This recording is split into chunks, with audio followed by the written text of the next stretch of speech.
గోంగూర పచ్చిమిర్చి కొంచెం మగ్గిన తర్వాత కొంచెం ఆయిల్ వేసుకున్నాం. సరిపోయింది.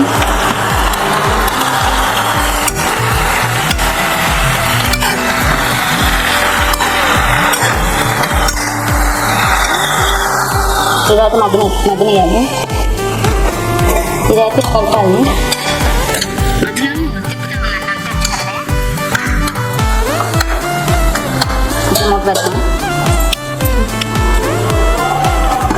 ఇదైతే మగ్గిపోయింది.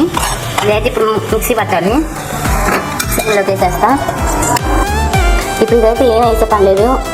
ఈ ఉడకబెట్టిన పచ్చిమిరపకాయలు గోంగూర మిక్సీ పట్టాలి. మిక్సీ పట్టాను. గోంగూరకి మిక్సీ పట్టేసాను. ఇలా మెత్తగా మిక్సీ పట్టుకోవాలి. ఇదైతే మిక్సీ పట్టేసాను. ఇప్పుడు కళాయి పెట్టాను, ఆయిల్ వేసాను.